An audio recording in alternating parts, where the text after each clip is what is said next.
¿Cómo le fue con el TP?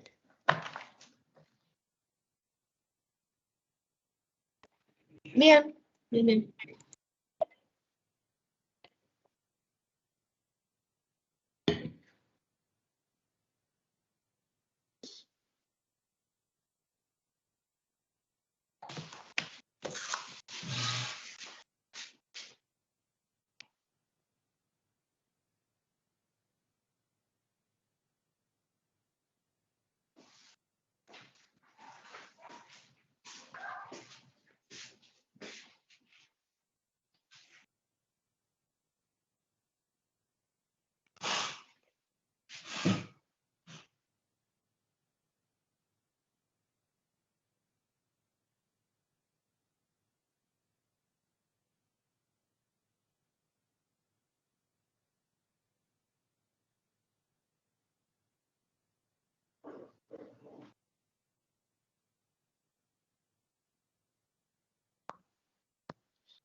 Está el Rottweiler enojado por ahí, ¿eh?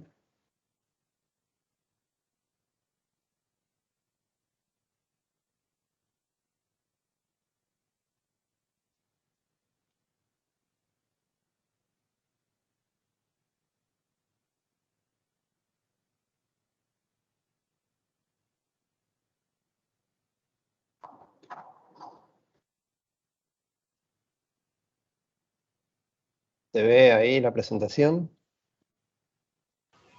Sí, profe. Sí, sí, se ve. Bueno, créase o no, hoy es la penúltima del año. Así de rápido pasa todo. No sé cómo lo... Salud. No sé cómo lo vieron ustedes, pero bueno, pasa rápido el año. Hoy nos vamos a encargar de rever alteraciones a nivel del sistema nervioso central y del tracto respiratorio y cómo eso puede afectar acciones y efectos de fármacos. Estamos obviamente en el mismo planteo que venimos abordando, realizando, así que hoy estamos acá, en estos dos puntos. Para la última clase del año, que es la del martes que viene, nos van a quedar estas cuestiones de alteraciones endocrinas, sistema inmune y enfermedad oncológica. Y con eso habremos pasado revista a estas cuestiones que por estado patológico, como habilidades asociadas, como hemos venido diciendo y desgranando a lo largo de esta unidad, pueden hacer desviar acciones o efectos de medicamentos que ustedes vayan a prescribir o directamente administrar. De eso se trata hoy. Así que comienzo entonces con alteraciones a nivel del sistema nervioso central y particulemos un poco acerca de qué vamos a hablar, a qué nos vamos a referir, porque el espectro aquí también es amplio y como ya he dicho hasta el hartazgo y el cansancio, no podemos pasar revista a todas y cada una de las situaciones que puedan ocurrir. No es un curso de medicina sino es un curso de fármaco donde estamos reviendo cuestiones que tienen mayor potencialidad de afectación a las acciones de los medicamentos. Así que cuando hablamos de alteraciones a nivel del sistema nervioso central, básicamente nos vamos a estar refiriendo a estas tres condiciones, ¿sí? Siempre parados sobre la vereda de las mayores incidencias, de lo que es más frecuente y de los pacientes que efectivamente tengan potencialidad de hacer consulta odontológica, es decir, que son pacientes que estarán ambulatorios, pacientes que circulan por la vida y que ustedes obviamente van a recibir. Y entonces vamos a hacer referencia a epilepsia y desórdenes eléctricos enfermedad de Parkinson y el gran espectro de las enfermedades psiquiátricas.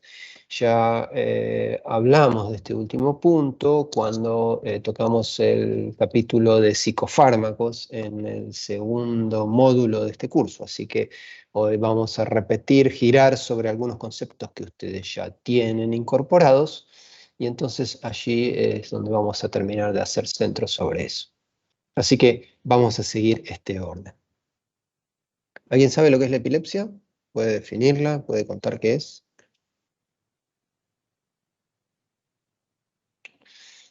Epilepsia buscamos. Una enfermedad donde hay una alteración a nivel de, bueno, del sistema nervioso. Hasta ahí vamos bien, sí, es el sistema nervioso, es cierto. Central, periférico, autonómico. Es un trastorno de convulsiones.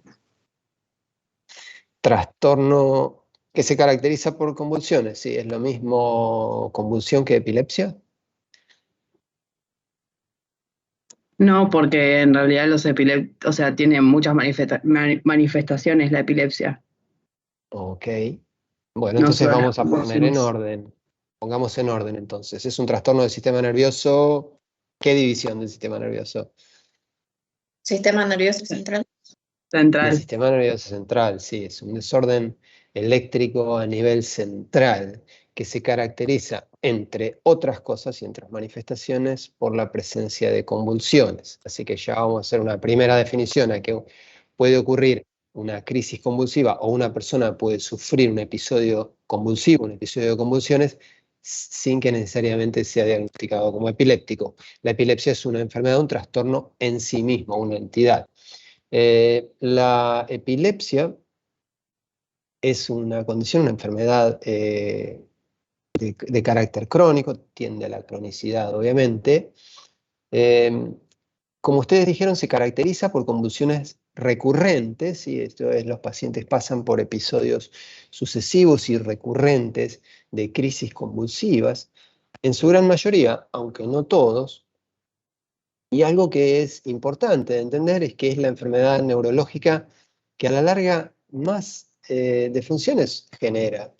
Este es un detalle que a veces es pasado por alto, con un grado de incidencia que es, si bien no es escandalosamente elevado, no hay que perder de vista que tiene una afectación de más o menos 8 por cada 1000. En la República Argentina esto hace una cuenta fácil de unos 350, 360.000 personas afectadas por epilepsia. Así que no es un detalle menor. Y el punto es que puede padecer la persona de cualquier edad, como bien dice acá, y esto, bueno, es decir, es también un llamado de atención en el sentido que puede comenzar, puede haber un debut epiléptico más o menos a cualquier edad, pero que como muchas otras enfermedades y trastornos sistémicos e incluso del sistema nervioso central, mientras más temprana, mientras más precoz sea la aparición, en términos generales, el pronóstico y la evolución suelen ser más negativos. Así que ese es el contexto en el cual uno debe pensar en el tema de la epilepsia. No se conocen exactamente o sea, su etiología, su etiofisiopatogenia no es conocida en su totalidad, ¿sí? Es decir, es una enfermedad que clásicamente la medicina ha descrito en función de la presentación del cuadro y de, bueno, las secuelas que puede ir originando. Pero el mecanismo exacto que lleva a la aparición de la enfermedad epilepsia sigue siendo todavía algo oscuro. Y este es un detalle que no es menor, porque claramente, como ustedes van a ver en un minuto más, marca la cancha de cómo es la terapéutica de la epilepsia, que si quieren, y admiten el término, a lo largo de los años, a lo largo de la historia, ha sido un tratamiento más bien de base pragmática, es decir, destinado a, bueno, ir apagando las cosas que van ocurriendo y que se van presentando. es sin duda alguna una más de este espectro de enfermedades que pueden ser consideradas multivariables, es decir, no hay una sola y única variable que uno pueda señalar como la causante final de la epilepsia. Sí está claro y todo el mundo tiene claro que es un desorden eléctrico a nivel cortical, eso no tenemos duda, pero ¿qué es lo que dispara ese desorden eléctrico? Bueno, no es del todo conocido. Incluso ha habido a lo largo de la historia y de los años muchos esfuerzos por tratar de establecer alguna correlación con algún pool o alguna carga genética, y hay algunos genes que pueden estar implicados en la mayor incidencia o mayor probabilidad de desarrollo de epilepsia, pero tampoco es claro en absoluto. Así que desgraciadamente esto deja un espectro, una cierta cuestión de definición un poco difusa con respecto a esto, y como ustedes ven ahora acá, la terapéutica de la epilepsia, bueno, básicamente refleja esto mismo. Es interesante pensar en esto. Hay algunas enfermedades y condiciones que la medicina ha ido simplemente acompañando a lo largo del curso del conocimiento y de más y mejor conocimiento, sin poder tener una definición certera acerca de un único botón que uno aprieta y eso desencadena la enfermedad. Así que el panorama de los antiepilépticos hila más o menos por aquí. Sí, está claro entonces, es un desorden eléctrico de origen o que tiene origen a nivel cortical. Es decir, hay una serie de neuronas que tienen foco en la corteza y que tienen amplias y difusas ramificaciones hacia la sustancia blanca, hacia el tallo del encéfalo, hacia zonas más profundas y más bajas del sistema nervioso central y del cerebro. Y cuando ocurre un disparo súbito y sostenido de esas neuronas, entonces comienza un desorden general de la actividad eléctrica, y esto en la mayoría de los casos se manifiesta por las crisis convulsivas. No es la única alteración, como vamos en un minuto más a repasar. Entonces la terapéutica está orientada a que, bueno, está básicamente orientada a tratar de estabilizar esas neuronas excitatorias. No termina de quedar del todo claro si el origen es mayor actividad de neuronas excitatorias, menor actividad de circuitos inhibitorios o un desorden conjunto de ambos. En definitiva, de lo que se trata de hacer es de potenciar las neuronas inhibitorias, reducir la actividad de las excitatorias, bajar la actividad cortical eléctrica en general, y entonces tratar de reducir la crisis convulsiva y toda la sintomatología que viene asociada. Así que, como ustedes verán, la lógica por el lado de los fármacos viene por grupos de algunos que prolongan la inactivación de canales de sodio voltaje dependiente, ¿sí? Aquellos mismos canales que hemos analizado en su momento ya varias veces a lo largo del curso. Uno de los, la clase donde los analizamos con mucho más intensidad fue la de anestésicos locales, pero dijimos en su momento, el influjo de sodio a través de la apertura del canal de sodio sensor del voltaje es la base de la generación y la transmisión del impulso nervioso a nivel del sistema nervioso en general. Así que estamos hablando aquí de ciertas neuronas o grupos de neuronas focales a nivel de la corteza, donde hay una súbita y sostenida, un súbito y sostenido disparo de la actividad excitatoria con la consecuente generación de fases de despolarización de esas neuronas.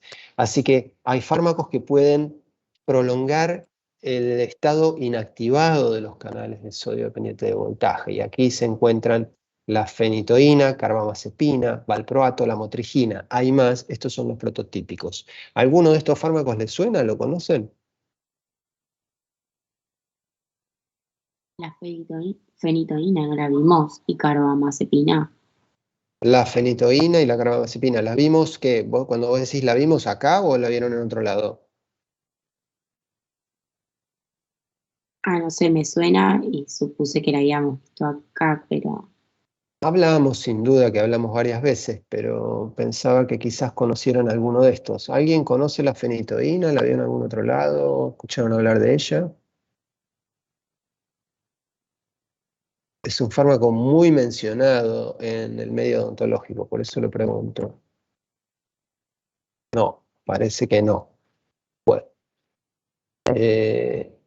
este grupo de fármacos lo que tiene en común, insisto, es en reducir la actividad de canales de sodio dependientes del voltaje, con lo cual se reduce el influjo de sodio al interior, que es la base de la despolarización y la transmisión del impulso nervioso, ¿sí? La idea es aplacar neuronas, básicamente, eso es lo que se hace.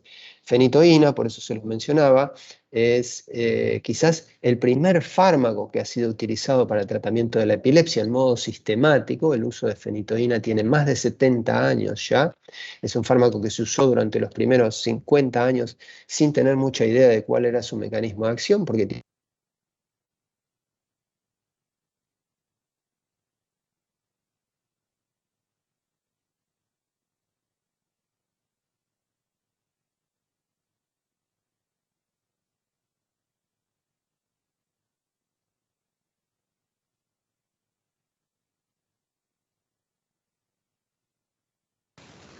Ya le avisé, chicas, aguardemos chicas y chicos. Aguarden un segundo, pasa que solamente las veo conectadas a las chicas, que ponen cámara, los demás no. Aguarden un segundo que ya vuelve.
como no podía ser de otra manera, se iba a desconectar algo, así que paciencia.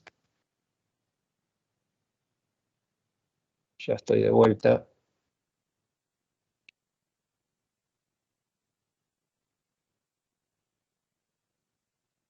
Las delicias de la virtualidad.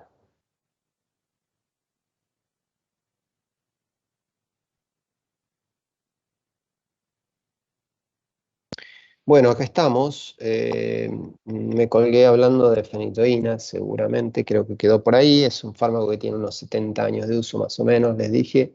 Durante unos 50 o 50 y pico se ha utilizado sin tener mucha claridad con respecto a su mecanismo exacto de acción antiepiléptico. Tiene múltiples efectos, a eso voy. Acá, bueno, hoy en día sabemos que básicamente lo que hace es esto que estaba diciendo, este mecanismo general de acción que planteé para este pool de medicamentos, ¿no? La prolongación de la inactivación del canal de sodio dependiente del voltaje.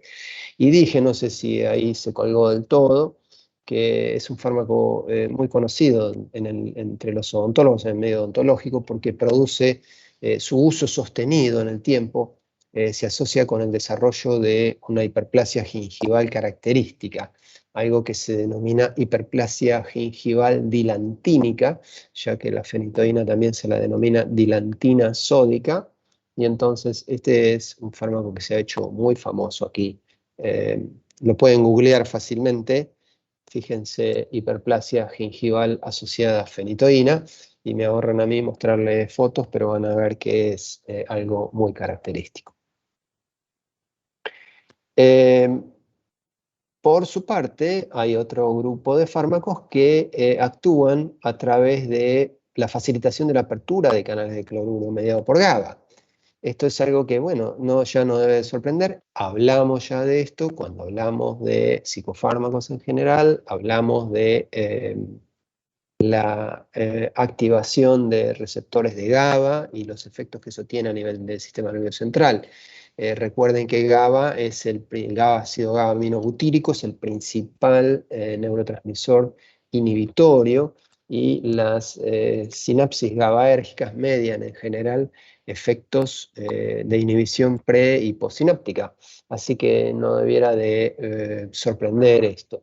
Por otra parte, cuando ya describimos esto, insisto, en el grupo de psicofármacos, hablamos de barbitúricos y benzodiazepinas, hoy los vamos a traer aquí nuevamente con una vuelta de tuerca, pero claramente la facilitación de la apertura, incrementar la probabilidad de apertura de corrientes de cloruro, básicamente es lo que hace es llevar a la membrana a un estado de hiperpolarización y por lo tanto hay reducción del disparo de neuronas y facilitación de sinapsis inhibitorias. Aquí hay fármacos como los barbitúricos y las benzodiazepinas que actúan directamente a nivel del receptor GABA y otros, como estos tres últimos, vigabatrina, valproato y gabapentina, que lo hacen, bueno, facilitando a distintos niveles, es decir, no se unen directamente y actúan como agonistas directos del receptor GABA-A, sino que lo que hacen es incrementar de alguna manera, en términos indirectos, la biodisponibilidad del GABA-aminobutírico, o sea que promueven mayor formación de GABA o que reducen la inactivación, la metabolización del GABA-aminobutírico y de una manera o de otra incrementan la biodisponibilidad en esa sinapsis. El último mecanismo que es frecuentemente utilizado es la posibilidad de inhibir corrientes de calcio. Ustedes saben que la despolarización se asocia a influjo de calcio en las neuronas y entonces la inhibición de las corrientes de los canales iónicos que asocian con corrientes de calcio también es un mecanismo que se aprovecha para reducir las crisis convulsivas. Acá tenemos fármacos como la etosuximida, la trimetadiona y el valproato. Como ustedes verán, el valproato es un fármaco que produce distintos efectos, es decir, no parece haber un único mecanismo por el cual selectivamente el ácido valproico pueda reducir las crisis convulsivas. Así que como ustedes verán nuevamente, vuelvo sobre ese concepto que traté de explicar un poquito más temprano. La terapéutica de la epilepsia sigue todavía en un terreno un poco pragmático, en el sentido de decir, bueno, apago el foco que creo que está incorrectamente encendido y allá voy y veo cómo funciona. Por supuesto que ninguno de estos fármacos, el manejo clínico de la epilepsia no es resorte del odontólogo clínico, ¿sí? No solamente es una especialidad, existe incluso una subespecialidad para el manejo de la epilepsia, es algo como todo en la vida que está muy especializado, muy focalizado, y el tratamiento de la epilepsia, por suerte también, como ustedes habrán visto que hemos mencionado, para una enorme cantidad de enfermedades de base sistémica, es cada vez más individualizado. Así que no hay una pauta única de tratamiento de la epilepsia, pueden asociarse y de hecho se asocian en general más de un fármaco y eso depende de qué, bueno, depende de las variables intervinientes como son la edad y condición del paciente, el momento en el que comenzó con las crisis convulsivas, el tipo de crisis convulsiva y la respuesta que el paciente tiene al medicamento. Es decir, que dependiendo de todo eso, se selecciona uno o más fármacos, un tratamiento centrado en, bueno, el objetivo terapéutico de lograr la eliminación o por lo menos la reducción en lo más posible de las crisis convulsivas, la afectación en la menor, en la medida de lo posible, la menor afectación de la capacidad cognitiva y de la afectación de la memoria en el largo plazo de la persona y de darle la mejor calidad de vida.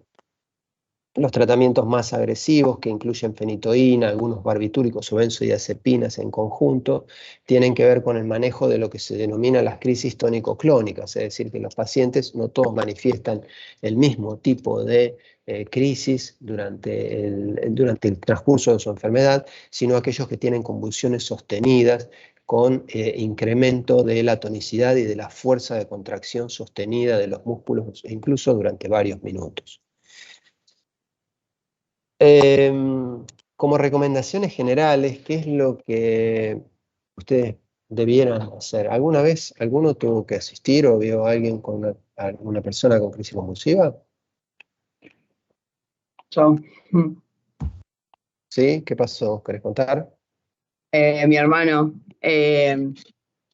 Convulsionó, creo que tuvo 4 episodios nomás, pero eran así también tónicas crónicas y convulsionaba durante la noche, Ajá. o sea, dormido.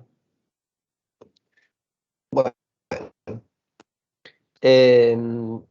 no es un terreno en la luna esto de lo que estamos hablando, yo no sé, a mí me pasan cosas cuando ando por la calle. Yo ya tuve que rescatar a 3 personas en crisis convulsiva en la calle, uno a la vuelta de mi casa, una mañana tipo 7 de la mañana paseando con mi perra que se pegó un tremendo susto ante el grito gutural que pegó esta persona cuando estaba teniendo Laura y cayó redondo, despatarrado, un bolso que tenía desparramó su billetera, su teléfono celular por el medio de la calle, un desastre.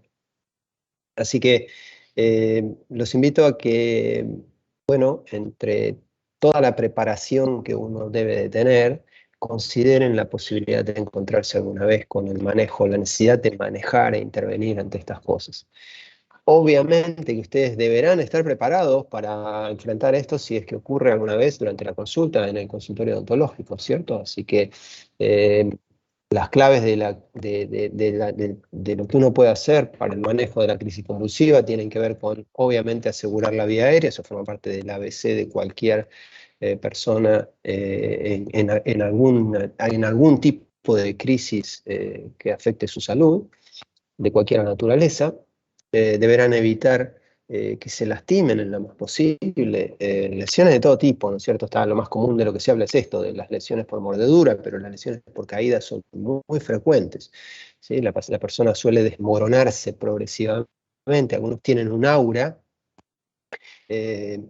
Si les gusta el cine, yo no soy muy cinéfilo, tampoco soy muy cinéfilo a nivel nacional, pero hay una película nacional que se llama El Aura, una película oscura, un argumento feo.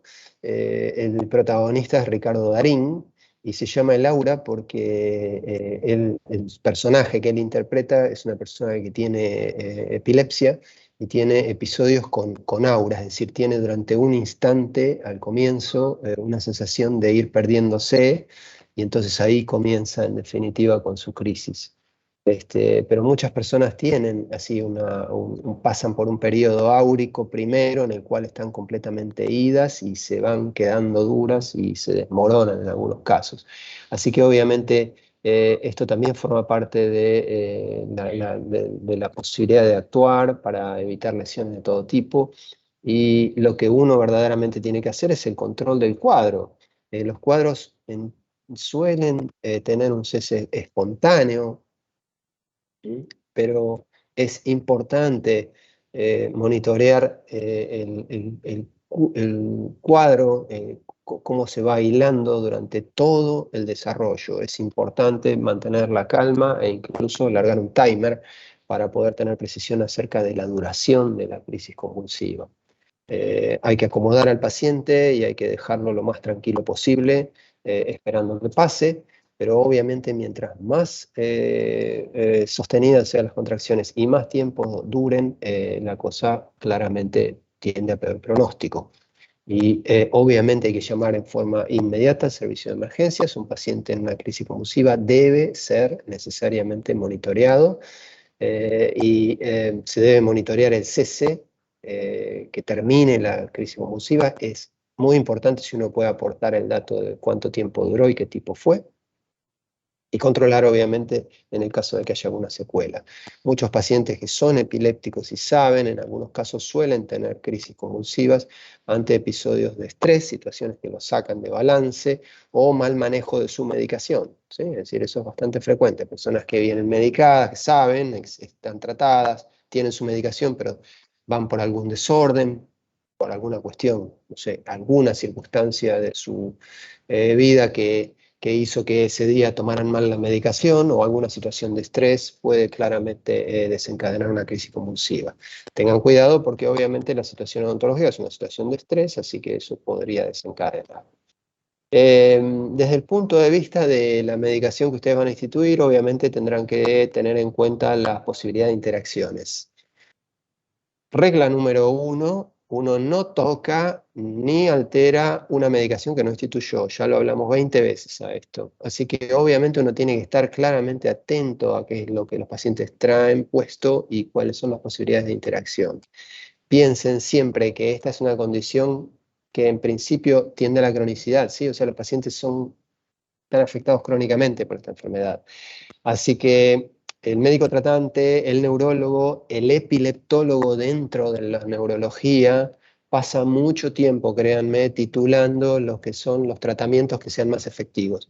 Se van poniendo y sacando fármacos hasta encontrar combinaciones, la menor cantidad de fármacos que sea posible, obviamente a la menor dosis que sea posible y que produzca un efecto clínicamente manifiesto. Así que todo eso es un periodo que lleva, en algunos casos, meses para titular y encontrar cuál es el mejor curso de acción con ese paciente. Así que piensen que lo último que uno quiere hacer es venir ahora alegremente con un nuevo tratamiento y modificar niveles plasmáticos de un fármaco que está acomodado en un nivel que puede llegar a ser crítico. Por ejemplo, la vieja y conocida fenitoína, aquí la hemos mencionado varias veces, es un ejemplo de libro de un fármaco cuya cinética de eliminación es dosis dependiente. A una determinada dosis, su cinética de eliminación se comporta como de orden 1 y a otra como de orden 0. Y el problema que tiene este fármaco es que los rangos habituales de concentración que producen un efecto antiepiléptico clínicamente aprovechable suelen estar más o menos en ese rango de transición en el que se transforma de cinética de orden 1 a cinética de orden 0. Entonces, ¿qué es lo que quiere hacer el epileptólogo? Encontrar la menor dosis posible de fenitoína que produzca el efecto buscado, porque tiene una cantidad importante de reacciones adversas. Así que cualquier modificación de los niveles plasmáticos de fenitoína es un problema clínico, claramente, porque si fuera hacia la baja, el paciente podría perder el control de sus convulsiones, y los que reciban fenitoína seguramente lo hacen porque tienen formas tónico-clónicas más severas de crisis convulsiva. Y si se los modifica hacia el alza, entonces básicamente lo que voy a hacer es tener mayor cantidad de reacción adversa a fenitoína. Así que hay que tener extremo cuidado con esto. Ninguno de los fármacos que suelen ser utilizados para el manejo de la epilepsia deben idealmente de modificarse, ni para arriba ni para abajo, porque, insisto, se tarda mucho tiempo en titular. Así que tengan en cuenta esto, de fenobarbital ya hemos hablado hasta el hartazgo, ¿sí? Conocidísimo, prototípico, inductor enzimático. Así que incrementa la expresión y la actividad de citocromos. Por lo tanto, cualquier otro fármaco que uno vaya a coadministrar que se modifique, que se biotransforme, perdón, por citocromos, es potencialmente interactuante a este nivel. Fundamentalmente aquellos que sean también inductores enzimáticos. Así que cuidado con macrólidos, cuidado con doxiciclina, glucorticoides en estos casos, ¿sí? Y guarda con los anti-H1 de segunda generación. ¿Recuerdan? Antihistamínicos, anti-H1 de segunda generación, como la loratadina, porque la loratadina, por ejemplo, es un profármaco que debe de metabolizarse por citocromo previamente a ejercer sus efectos, ¿sí? En realidad, lo que produce el efecto anti-H1 es el metabolito de la loratadina. Y fenobarbital, fenitoína y carbamazepina pueden de alguna manera interferir con ese paso de metabolización, de activación del profármaco, y entonces hay mayor potencialidad de reacción adversa de estos anti-H1 de segunda. Cuidado con los niveles de valproato, son básicamente también manejables. Ojo con la eritromicina, que tiende a elevar niveles plasmáticos de valproato. Y en los casos de los pacientes que reciben ácido valproico, valproato sódico, es una sal en definitiva, pueden tener disminución en recuentos plaquetarios y se puede ver afectada la función hemostática. Así que si tienen un paciente que recibe crónicamente ácido valproico, pues básicamente lo que pueden hacer es explorar la función hemostática previamente a un procedimiento que ustedes vayan a realizar y que produzca sangrado, o que anticipe el sangrado. Dejo acá epilepsia, si tienen alguna duda puntual la pueden hacer ahora, si no sigo. En un instante mientras tomo un trago de agua. Ok. Siguiente condición, como habíamos dicho, es enfermedad de Parkinson. ¿Alguien conoce, puede definir enfermedad de Parkinson? No son espasmos musculares. Claro, por menor liberación de dopamina a nivel del sistema nervioso central. Menor liberación de dopamina, sí. Rocío, ¿qué dijiste? Perdón, no te alcancé a escuchar bien. Son espasmos musculares. Espasmos musculares, bueno, a ver, más o menos, También es ¿cierto? parálisis, creo. Bueno, ya vamos a llegar a eso. La enfermedad de Parkinson la describió, ¿cómo se llamaba el señor que describió la enfermedad de Parkinson? Parkinson, supongo. James Parkinson, sí señor, a mediados comienzos, mediados del siglo XIX, así que es una enfermedad que se conoce hace mucho tiempo. ¿Eh? Las características de la enfermedad de Parkinson son más o menos estas que están acá, en este dibujito, ¿no? En realidad, la enfermedad de Parkinson se caracteriza por una serie de temblores, lo que se conoció originalmente como el temblor de acción, un temblor bradiquinésico, es decir, que si el individuo está en reposo, no parece tener ninguna alteración, pero cuando quiere comenzar a hacer algo que involucra movimiento muscular del músculo esquelético, de musculatura voluntaria, entonces comienza con una serie de temblores. ¿Sí? Eso es lo que caracteriza inicialmente a la enfermedad de Parkinson. Es una enfermedad neurodegenerativa progresiva, cuya etiología no se conoce con exactitud, a pesar de que ya tiene prácticamente 200 años de descripción. Así que si James Parkinson se levantase de la tumba, quizás se sentiría un poco decepcionado de que no ha habido un poco más de progreso. Tampoco se conoce, como acabo de decir recién, alguna variable que uno diga, toco aquí y ¡pum!, se pudre todo y se desencadena la enfermedad de Parkinson. Se conoce sí cuáles son los mecanismos subyacentes a esto. Creo que fue Clara la que dijo recién acerca de problemas con la dopamina. ¿Fue así? Perdón. No, yo dije que también había, o sea, que una repercusión podía ser tener parálisis. Creo que Lucía dijo lo de la dopamina. Ah, Lucía, vos dijiste, ¿qué dijiste de dopamina?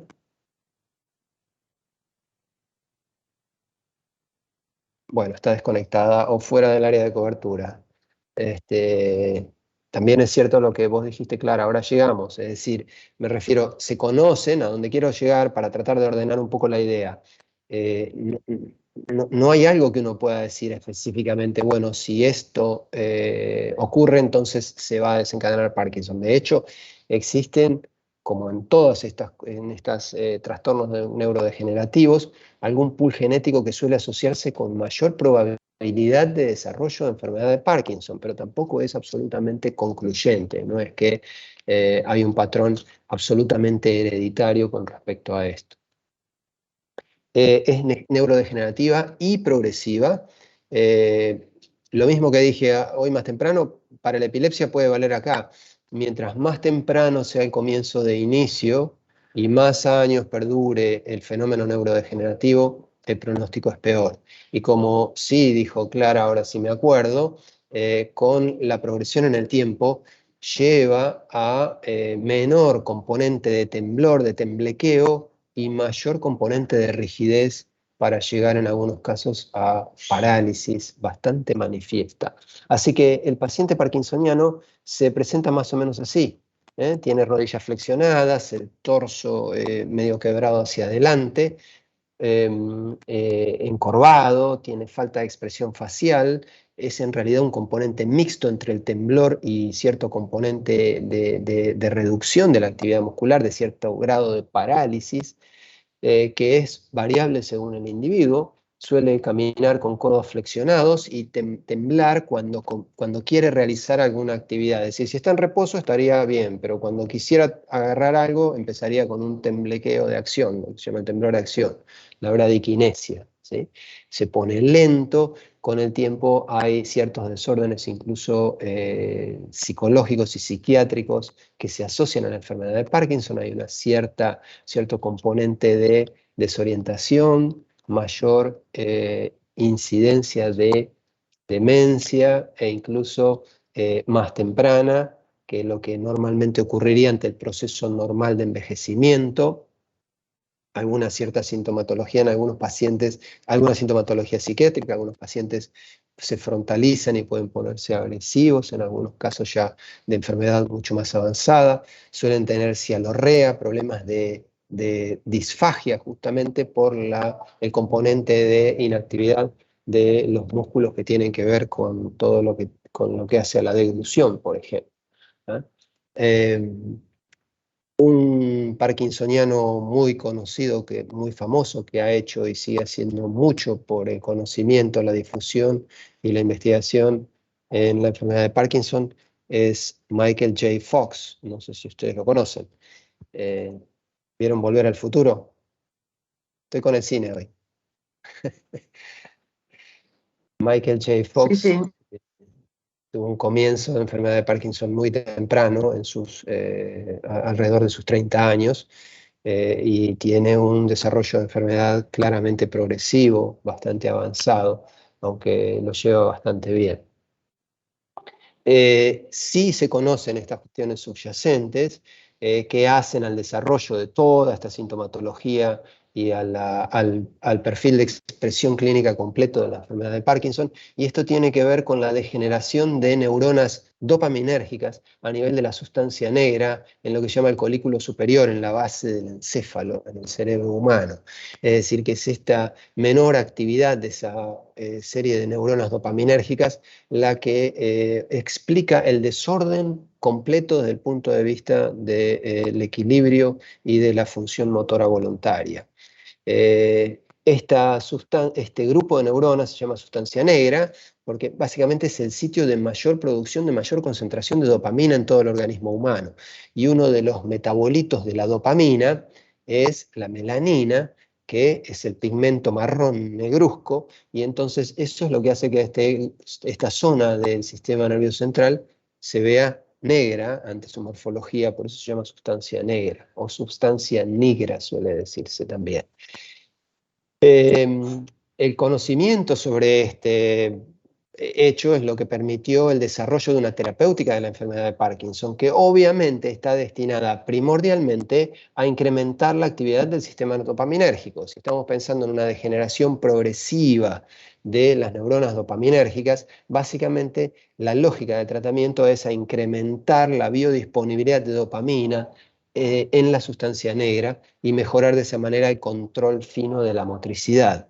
Porque básicamente desde esta zona se disparan una serie de neuronas que lo que hacen es controlar a las motoneuronas alfa y entonces producir la motricidad fina, ¿sí? Voluntaria.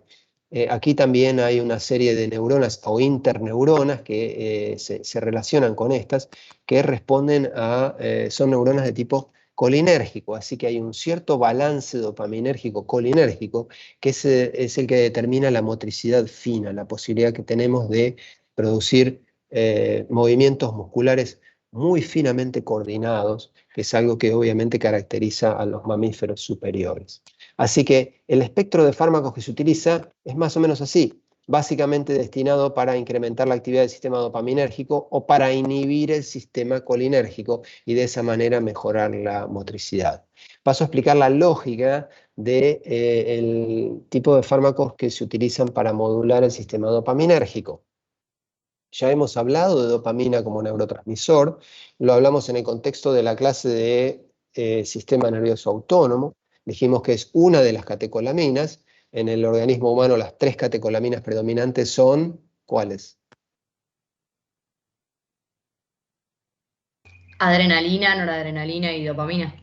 Esas 3, le podríamos sumar serotonina también, ¿sí? Pero adrenalina, noradrenalina y dopamina son las principales catecolaminas, ¿sí? Así que entre las múltiples funciones de la dopamina está esta, ¿sí? Y esto es lo que explica entonces, o es el fenómeno bioquímico subyacente al desarrollo de la enfermedad de Parkinson. Lógicamente uno podría pensar, bueno, administro dopamina y soluciono el problema. Bueno, no es tan sencillo. La dopamina no puede administrarse por una cuestión simple y sencilla que hace a su farmacocinética.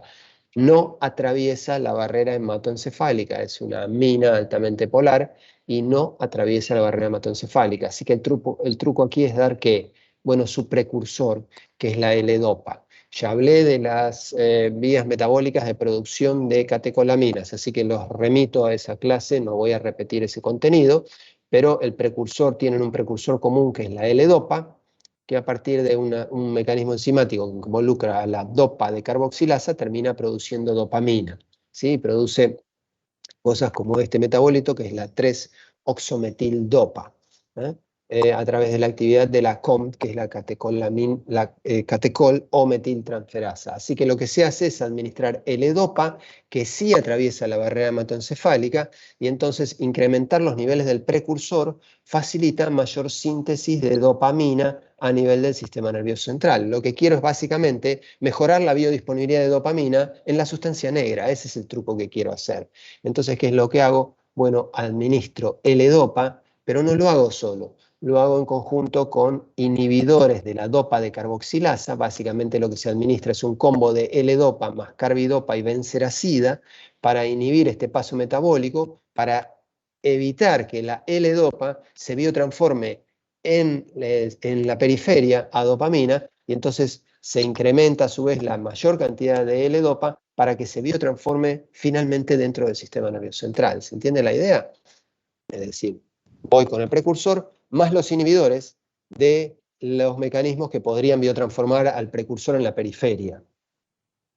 Así que básicamente estoy apuntando a que haya mayor cantidad de dopamina que impacte sobre sus receptores. Básicamente eso es lo que quiero hacer, ¿sí?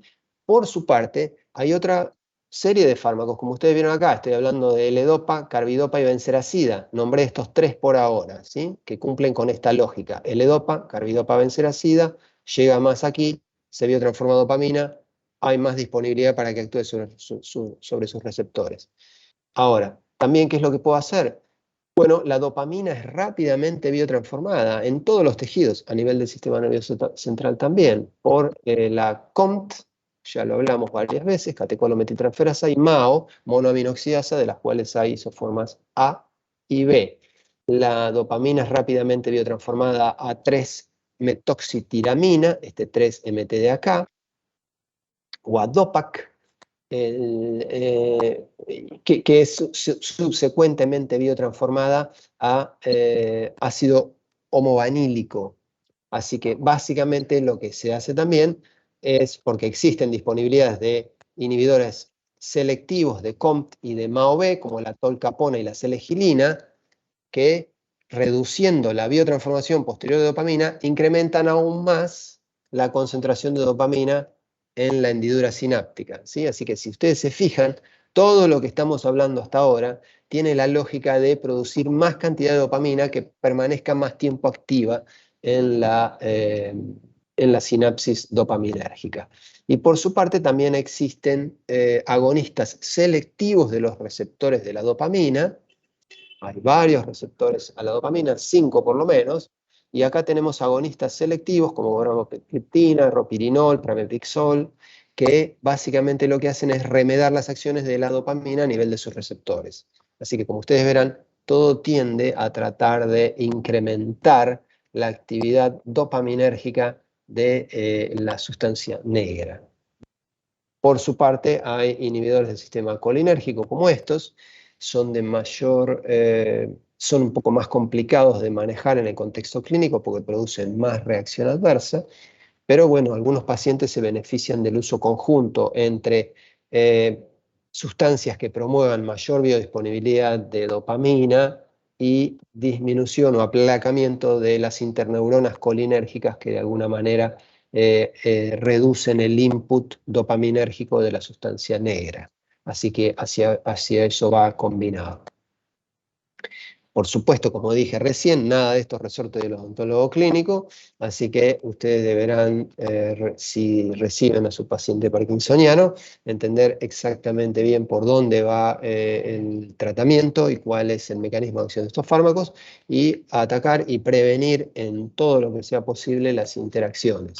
Igual de lo que acabo de decir, la lógica general se conserva, ¿cierto? Es decir, no toco un tratamiento que no instituí, obviamente, y por otra parte tiendo a tratar de hacer el menor lío que sea posible. Nuevamente, y también cumpliendo con la misma lógica que dije antes, piensa en el tiempo que se lleva para poder titular y encontrar acciones que sean aprovechables con la menor frecuencia de reacción adversa que sea posible.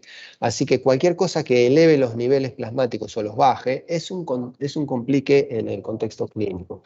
Así que ojo nuevamente con aquellas cuestiones que puedan elevar niveles. Los macrólidos pueden elevar niveles de bromocriptina, por ejemplo. Y ojo con los vasoconstrictores en pacientes que están medicados con inhibidores de MAO o de COMT, ¿sí?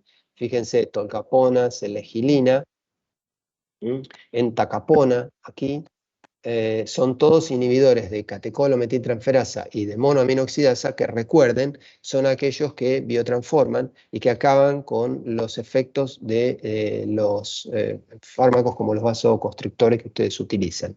Así que cuidado con el uso de vasoconstrictores asociados en estos pacientes. No es que no tengan que recibirlo, sino que hay que utilizarlo con mayor precaución. ¿Ok? Bueno, dejo Parkinson acá. ¿Tienen alguna duda puntual? Si no, sigo.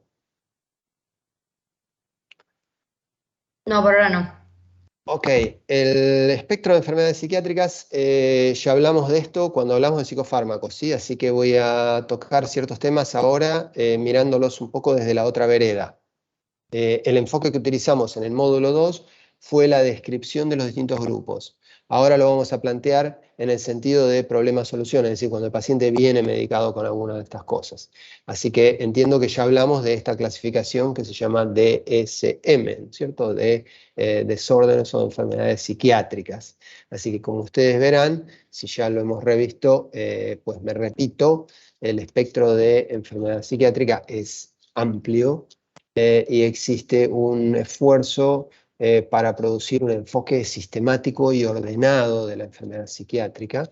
Esto es algo que se ha desarrollado durante los últimos más o menos 25 a 30 años y que ha dado un cierto ordenamiento. Este es el contexto en el cual se entiende y se maneja hoy la enfermedad psiquiátrica, así se maneja la psiquiatría moderna, y es el espectro en el cual los distintos fármacos que pueden afectar las funciones conductuales de las personas, fármacos que puedan ser útiles en el manejo de la enfermedad psiquiátrica, aquellos que ya dimos en conjunto en llamar psicofármacos, se encaja o se encuadra, ¿sí? Les recuerdo que cuando hablábamos de psicofármacos utilizamos una vieja clasificación, un poco mecanística si ustedes quieren, pero que como siempre que tratamos de presentarles clasificaciones, tratamos de utilizar aquellas que de alguna manera ayudan a pensar mecanísticamente en cómo funcionan las cosas.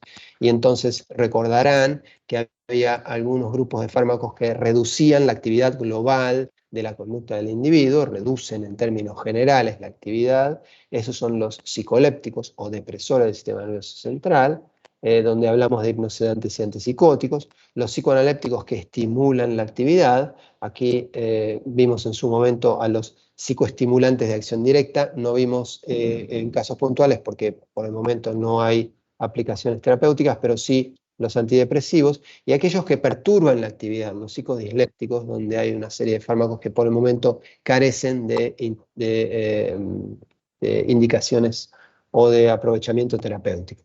Así que desde el punto de vista de lo que es el impacto que la psicofarmacología tiene, es obviamente o se reduce la actividad o se incrementa, psicolépticos y psicoanalépticos, y ya hablamos de eso. Solamente pasamos corriendo por acá, porque insisto, esto ya lo cubrimos en la segunda parte del curso, así que los remito a eso. Pero claramente el grupo de fármacos de mayor impacto desde el punto de vista de la prescripción es el de los ansiolíticos, las benzodiazepinas, todas estas que ya en su momento hemos cubierto, hemos descrito en sus características tanto farmacodinámicas como farmacocinéticas, pero recuerden que los trastornos de ansiedad son verdaderamente muy comunes y hay cuanto menos 5 benzodiazepinas dentro del top 15 de los más prescriptos en la República Argentina. Así que la cantidad de personas que van a recibir medicados con algún tipo de ansiolítico, algún benzodiazepínico, son realmente elevadas. Así que recuerden ustedes que tenían efecto ansiolítico, hipnosedante, anticonvulsivante. Nos retrotrae a la primera condición que hemos visto en la clase de hoy. Pueden ser utilizados para tratamiento de la epilepsia y en la emergentología recuerden que pueden utilizarse para el rescate o el tratamiento de una persona en crisis convulsiva no asociada a epilepsia, y su efecto relajante muscular y los efectos sobre la memoria. Así que ya cubrimos en su momento todas las indicaciones posibles y cuáles de ellas configuraban indicaciones odontológicas. Así que hoy, como estamos hablando del desorden del sistema nervioso central, específicamente de alteraciones o enfermedades de base psiquiátrica, obviamente que estos son los fármacos que tienen una importancia capital por la gran incidencia de fenómenos de ansiedad patológica e insomnio. Básicamente esto es lo que domina claramente el perfil de uso clínico y la mayor cantidad de pacientes que ustedes van a recibir medicados con benzodiazepinas. Así que también les recuerdo que ya hemos tenido esta discusión acerca de la potencialidad de interacciones medicamentosas de las benzodiazepinas con fármacos que ustedes vayan a prescribir o directamente administrar. Así que simplemente los remito a esa discusión nuevamente, no vamos a insistir en eso. También hablamos en su momento por el lado de antipsicóticos, es decir, por el lado de psicolépticos, depresores del sistema nervioso central, hablamos de ansiolíticos, hipnosedantes y antipsicóticos, que si recuerdan, y ahora hoy debiera quizás de resultar un poco más sencillo de comprender, las acciones antipsicóticas de los grupos de fármacos que se utilizan en el tratamiento de este desorden tienen que ver con el bloqueo de receptores D2 de dopamina. ¿Sí? Así que en su momento dijimos, esta es la base de los efectos terapéuticos, que básicamente de lo que se busca es el efecto antipsicótico, pero también de toda una serie de efectos que están asociados a ellos. Inclusive algunos conocidos como el extrapiramidalismo, es decir, que los pacientes con bloqueo D2 tienen una sintomatología de disquinesia o bradiquinesia que hoy podrían pensar que es de base similar al de la enfermedad de Parkinson que acabamos de describir. Y eso es absolutamente cierto.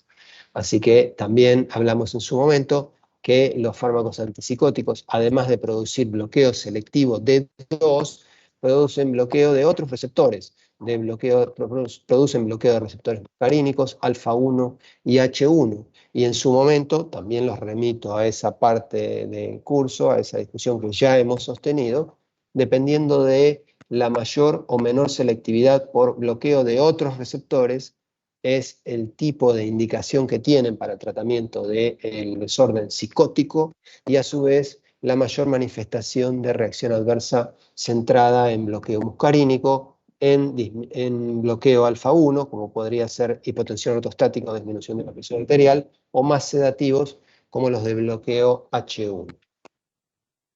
Así que los remito nuevamente a esa parte de la discusión.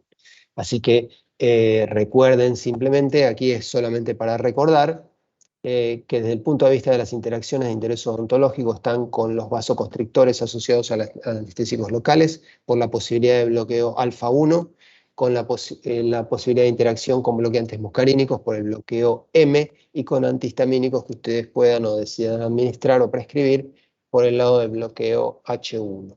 Obviamente estos pacientes, al igual que en el caso de los pacientes epilépticos, hay que evitar al extremo cualquier fármaco que pueda resultar con un perfil de tipo excitatorio, y los glucocorticoides producen claramente excitación a nivel del sistema nervioso central, así que deben de ser utilizados con extrema precaución. Antidepresivos también paso rápidamente porque también los vimos, así que solamente estoy ahora pensando desde el otro lado, los pacientes que ustedes van a recibir que vienen con esto puesto, y entonces los remito a la discusión que ya hemos tenido porque los describimos en su momento. Les recuerdo que estos los encajamos, los incluimos dentro del espectro de los que producen mayor actividad del sistema nervioso central, ¿no? Psicoanalépticos, es decir, el espectro de fármacos antidepresivos. Este grupo de fármacos, como ya describimos en su momento, son utilizados para el manejo clínico, el tratamiento de lo que es considerado la depresión clínica, ¿sí? Es decir, los pacientes que tienen cuadros depresivos y que la base bioquímica hoy en día considerada de la depresión es la disminución en la biodisponibilidad de aminas excitatorias a nivel del sistema nervioso central. Así que este grupo de fármacos se basa esencialmente en dos grandes mecanismos de acción. El de tricíclicos e IMAO lo que hace es incrementar los niveles plasmáticos de adrenalina y noradrenalina a nivel del sistema nervioso central. Los IMAO inhibiendo la monoaminoxidasa y los tricíclicos por un mecanismo que es un poco más complejo, pero que también tiende a favorecer la permanencia de las aminas vía menor metabolización a nivel del sistema nervioso central. Y los de segunda generación, caracterizados mejor que nadie por la fluoxetina, que son inhibidores de la recaptación de serotonina, así que incrementan la disponibilidad de serotonina a nivel del sistema nervioso central. Así que, ojo, básicamente estos pacientes vienen, no voy a volver a describir las bases del mecanismo de acción, ya lo hice en su momento y lo analizamos en TP, así que los remito a eso, pero recuerden que hay una buena cantidad de reacciones adversas asociadas al uso de este tipo de fármacos que ustedes deberán prever, si bien esto es resorte del psiquiatra que trata al paciente, obviamente, ustedes deberán estar atentos a la aparición de algún tipo de estas reacciones adversas, algunas de las cuales pueden tener impacto directo en lo que ustedes hacen, ya que varios de estos fármacos producen serostomía y trastorno del gusto. Ojo con la posibilidad de producción de bloqueo muscarínico, quizás esté detrás también de la base de la serostomía, pero como ustedes verán son fármacos que no están en absoluto exentos de reacción adversa. Varias de esas manifestaciones son bastante frecuentes en el contexto, en el manejo clínico de este tipo de fármacos. Para los de primera y de segunda generación, ambos, ninguno de estos está exento, y entonces nos centramos en las interacciones posibles desde el punto de vista de lo que es interés para ustedes. Así que los tricíclicos pueden interactuar con bloqueantes muscarínicos, bloqueantes alfa-1 y bloqueantes H1, es decir, la misma lógica que describimos recién para antipsicóticos, ya que producen bloqueo no selectivo M alfa-1 y H1. Y cuidado con el uso de ácido clavulánico, inhibidor de beta-lactamasa, que en algunos casos se asocia al uso de amoxicilina para el manejo de algunas infecciones, ya que produce un cuadro de hepatitis colestásica o sintomatología colestásica, tampoco lleguemos a describirlo como hepatitis, que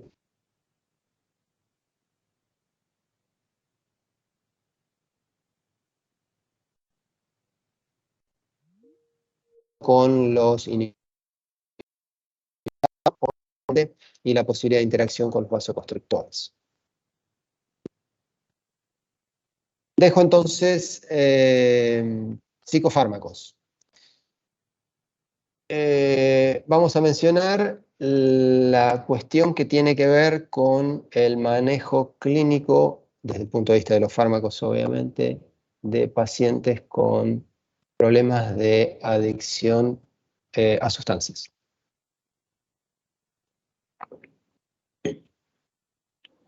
No sé cuánto conocen de esto.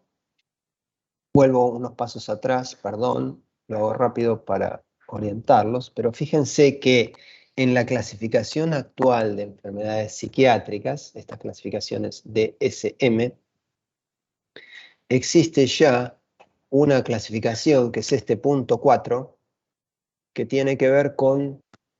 Un segundo, por favor. Un instante. Una foto de prisa, nada más, tranquilo. Chao. Perdón. Disculpen. Bueno, me desconcentré. Sí, ya estoy. Mil disculpas.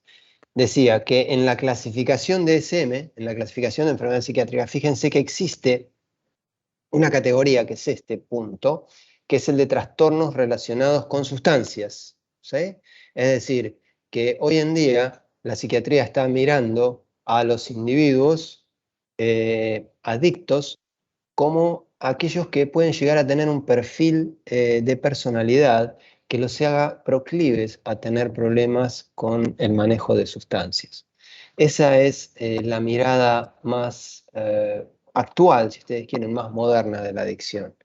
Este es un problema que es absolutamente complejo y multivariable. No podemos, creo yo que no debemos pensar en los trastornos de adicción y de compulsión a sustancias como una cosa única y que tiene un solo punto de comienzo.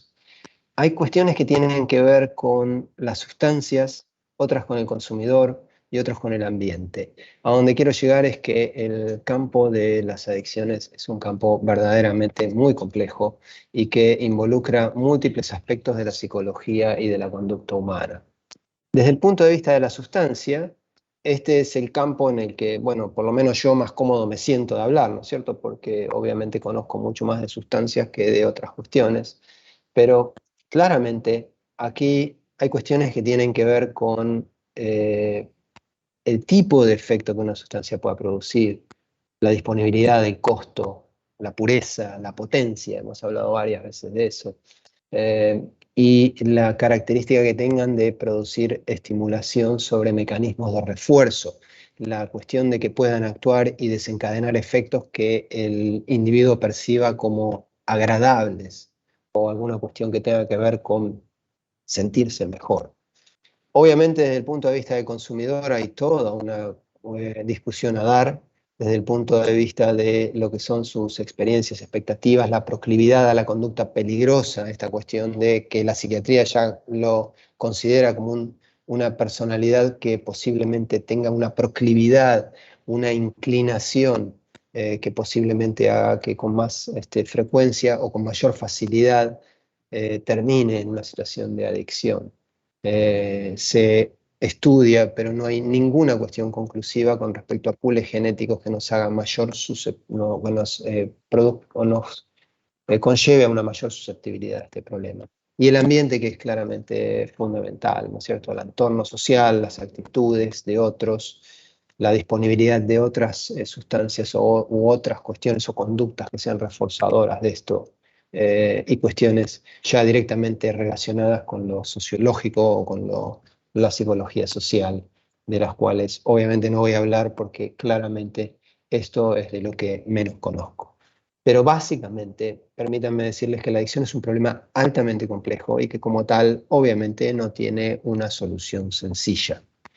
Nuestro enfoque es claramente basado en la vereda de la farmacología, así que vamos a hablar más de sustancias y de cuáles son las pautas o consensos con respecto al manejo de este tipo de pacientes. Desde el punto de vista de sustancias, solamente quiero presentarles lo que son más comunes, obviamente, más incidentes, sobre todo en nuestro medio, ¿sí? Porque esto es también variable según los países. Pero básicamente hay todo tipo de sustancias que inciden sobre la conducta de los individuos. Y lo que tiene en común esta lista de sustancias, lo que tienen en común todas estas sustancias, todos estos compuestos, es que generan farmacodependencia con relativa sencillez. Es decir, eso es lo que los agrupa, lo que los pone en común, y entonces la posibilidad de desarrollar esta cuestión de tolerancia y de compulsión a la sustancia, y en algunos casos, varios de ellos, el desarrollo de un síndrome de abstinencia si se retira rápidamente, es lo que habla en favor de la peligrosidad que cada uno de estos compuestos tiene. Como ustedes verán, hay depresores, hay estimulantes, hay perturbadores de la actividad y hay sustancias que, bueno, no pueden encajarse fácilmente en un grupo y en el otro. El ejemplo más característico de esto es el de los inhalantes, de los solventes, que no son fármacos en sí mismos, son sustancias que tienen usos en algunos casos industriales y que la exposición a ellos tiene efectos a nivel conductual, pueden producir claramente fenómenos de dependencia psíquica y física, y entonces se pueden encuadrar fácilmente dentro del problema de la adicción. Entre nosotros, quizás, bueno, antes de decir eso, fíjense que tenemos sustancias que no entran dentro del espectro clásicamente sostenido de sustancias prohibidas. El alcohol es una sustancia de circulación legal en la Argentina, tanto como lo es la nicotina, por ejemplo, ¿no?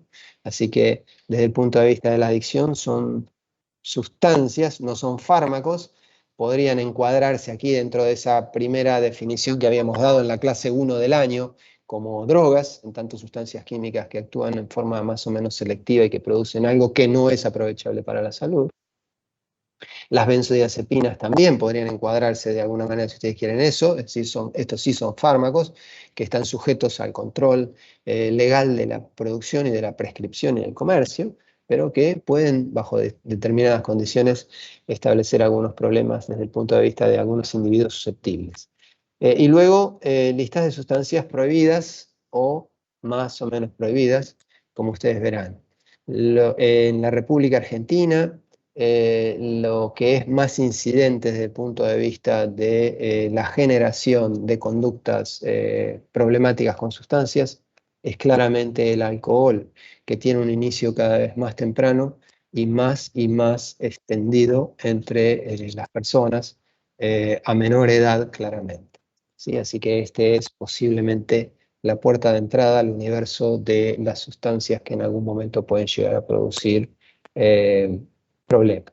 Se discute también esto para los cannabinoides, ahora me voy a referir puntualmente a ellos, pero bueno, ahí veremos. Y desde el punto de vista del espectro de sustancias consideradas duras, las drogas denominadas duras, en la República Argentina, nuestro principal problema es la cocaína y sus derivados, pasta base, Paco, sustancias de bajo grado de pureza y altísima capacidad de producción de farmacodependencia y de efectos nocivos a nivel biológico. Así que fíjense que cuando hablo de esto podría remitirme a estas cuestiones, ¿cierto? Desde el punto de vista de la sustancia, para poder sellar un poco esta discusión que se empieza a hacer amplia, fíjense que estamos teniendo estas cuestiones de disponibilidad y costo, primero que nada. Es decir, si vamos a ejemplos puntuales, el alcohol es ampliamente disponible y en algunos casos el costo es verdaderamente bajo. Y luego tenemos cuestiones con pureza y formas de administración, la rapidez y de inicio y terminación de los efectos. Es decir, que el tipo de sustancia es en algunos casos determinante para operar sobre los que son los patrones de conducta y los patrones biológicos del consumidor, y unidos a su ambiente los que terminan de sellar este problema de manejo de sustancias. Por el lado de los psicodélicos, ahora me refiero un poquito más, pero ha habido varios casos muy sonados con respecto a eso. Ahora volvemos sobre eso. El alcohol, justo es mencionarlo, su uso es cada vez más temprano y más problemático en nuestra población, en la población más joven, desgraciadamente, en la República Argentina. Este es un problema muy incidente que deberemos de abordar alguna vez.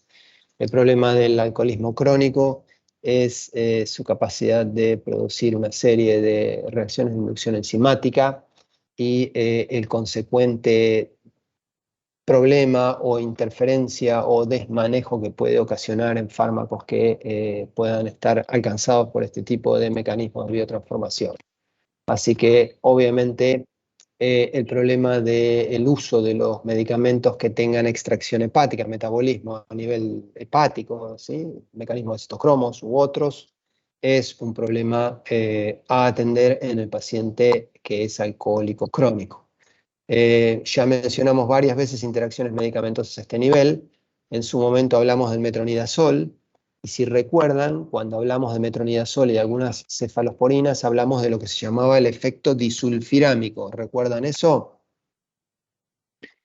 Se llamaba efecto disulfirámico porque era como que interactuaba y hacía como el efecto de borrachera, algo así habíamos dicho. Algo así habíamos dicho, porque el disulfiram es un fármaco que se desarrolló en Estados Unidos en la década del 50 como disuasivo alcohólico. El alcohol se metaboliza, ¿conocen el metabolismo del alcohol en el organismo humano? Nadie toma alcohol, ¿cierto? ¿Puede ser con el alcohol deshidrogenasa? La alcohol deshidrogenasa, el alcohol se biotransforma por un mecanismo secuencial que incluye, en primer término, al alcohol deshidrogenasa, que hace que, ¿qué hace el alcohol deshidrogenasa? Ya que la mencionaste. No sé, desodrigena.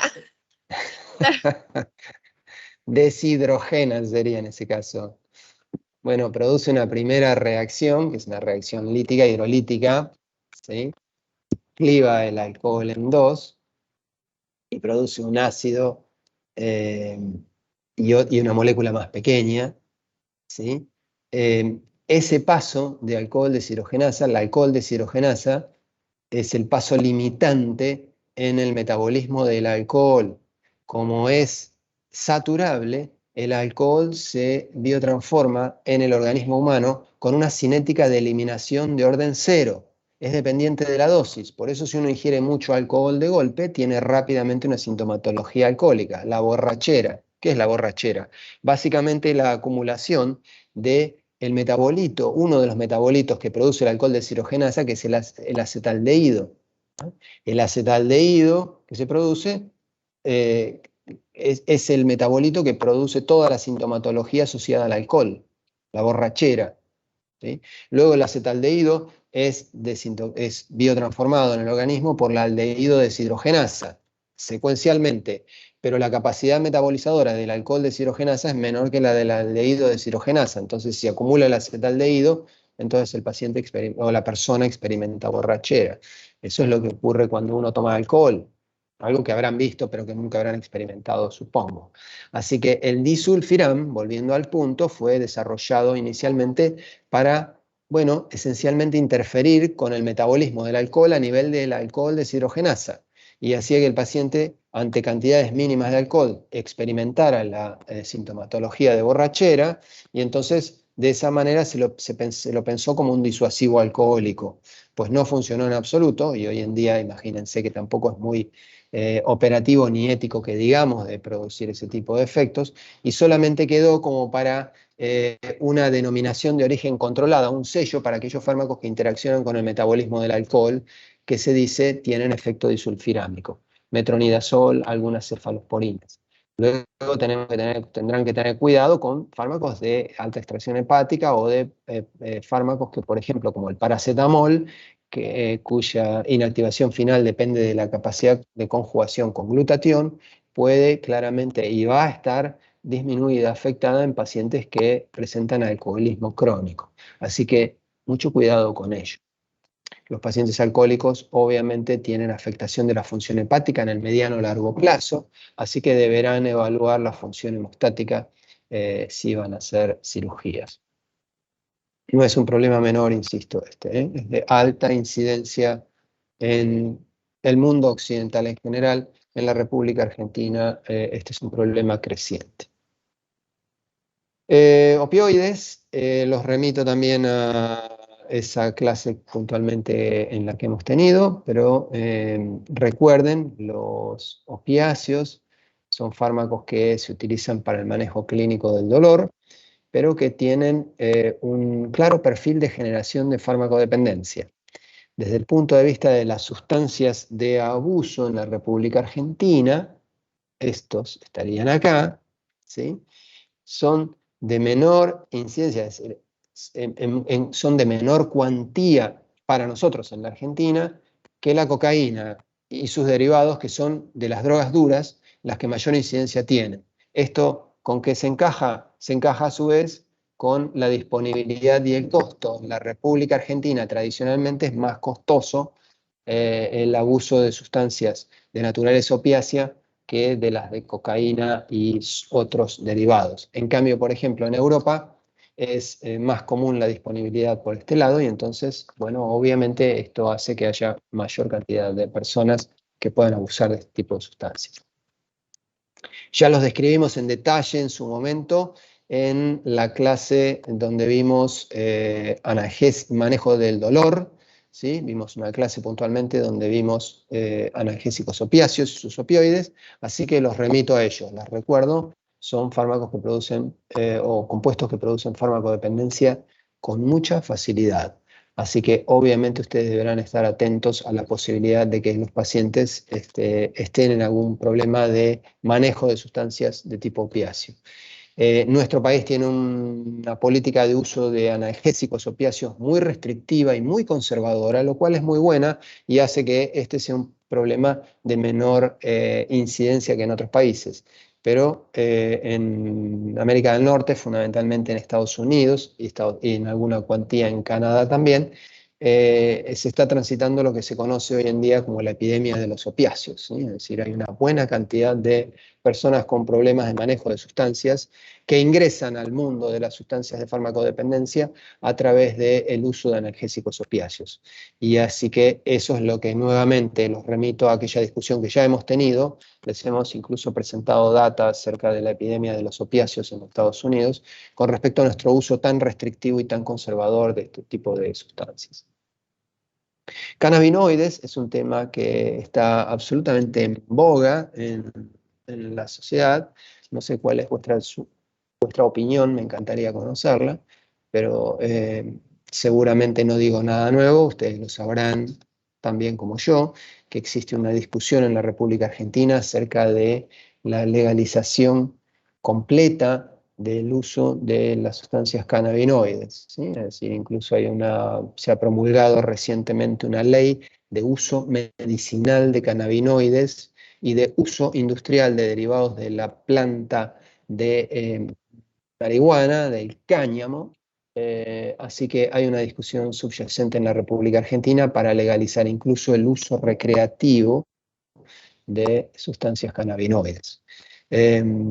Este tipo de sustancias producen sensación de relajación y bienestar, tienen una serie de efectos periféricos, pero ya no se discute que tienen efectos psicológicos en el largo plazo y tienen toda una serie de efectos que se asocian a la exposición durante periodos prolongados de tiempo y o a concentraciones elevadas de los alcaloides psicoactivos que vienen incorporados dentro de la flor de la marihuana, obviamente, ¿sí? Es decir, de los cannabinoides. Es una serie de sustancias complejas, algunos de ellos con efectos psicoactivos, otros no. Así que, obviamente, ya no se discute acerca de ciertos efectos psicológicos y psiquiátricos en el largo plazo a la exposición a este tipo de compuestos. Se discute, sí, en la Argentina, si esto es la puerta de entrada al universo de lo que se considera y suele hablarse, entre comillas, como drogas duras. Creo justo en decir que para la Argentina es más preocupante en este momento el uso del alcohol como puerta de entrada al universo de las sustancias adictivas que los cannabinoides, pero es algo que también hay evidencia que podría hablar en favor de eso. Así que creo, a modo de opinión personal, que nos debemos una discusión un poco más profunda acerca de qué vamos a hacer con el manejo de este tipo de sustancias. La ley de cannabis medicinal ha sido promulgada recientemente, todavía no está del todo reglamentada, así que ustedes habrán visto, habrán escuchado y seguirán escuchando durante un largo tiempo las posibilidades de uso de cannabinoides para uso médico, y eso es lo que quiere favorecer el Estado argentino a través de la promulgación de esta ley.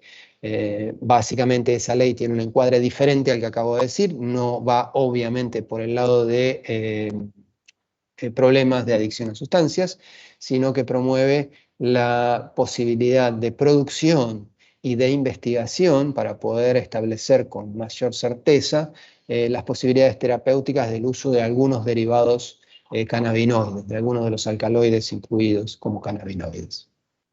Así que más de esto viene a un ritmo rápido ocurrido en la República Argentina.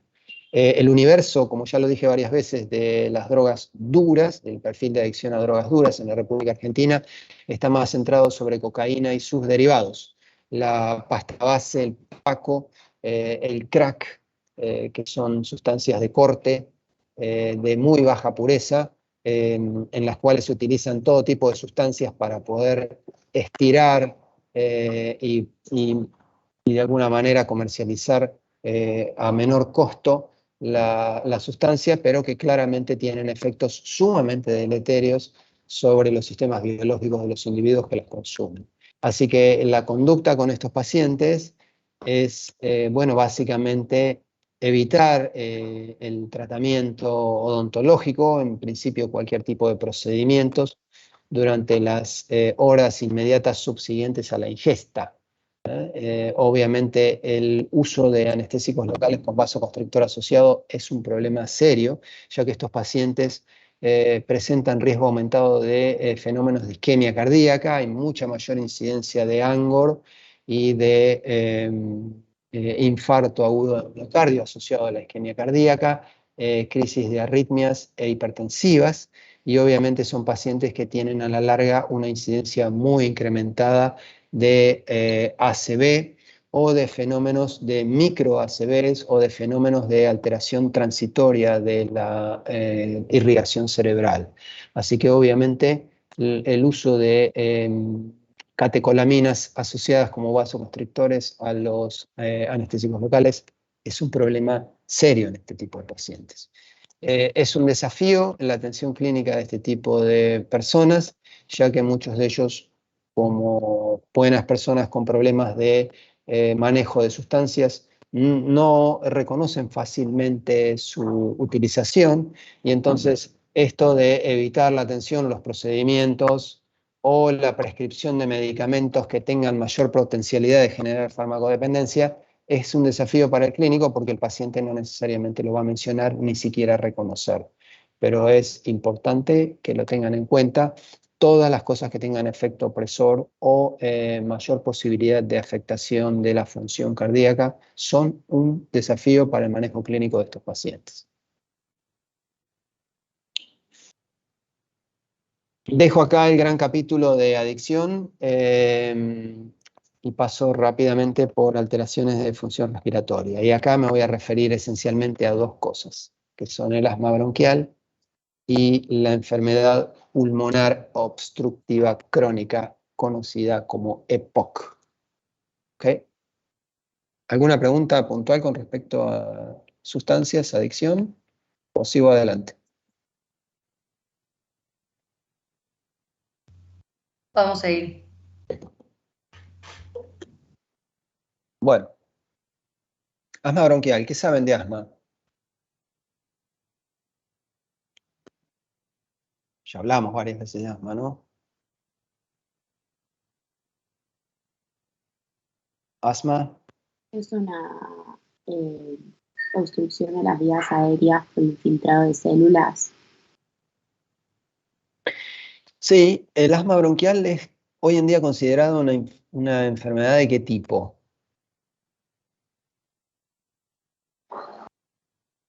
Si miran el espectro de cosas con las cuales se puede más o menos manejar clínicamente, debieran de darse una idea. Además, ya lo mencionamos. ¿Inflamatoria?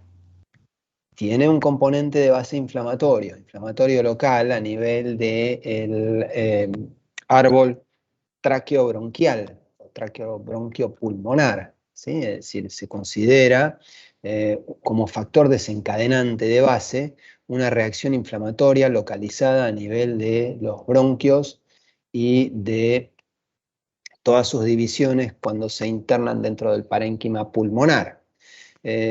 Básicamente se caracteriza por, bueno, la falta de aire, problemas en la ventilación a nivel pulmonar, por constricción de la vía aérea a nivel de los bronquios, como acabo de decir. Y obviamente ese fenómeno inflamatorio es el que lleva a la constricción de la vía aérea, al cierre y a las fallas en la ventilación.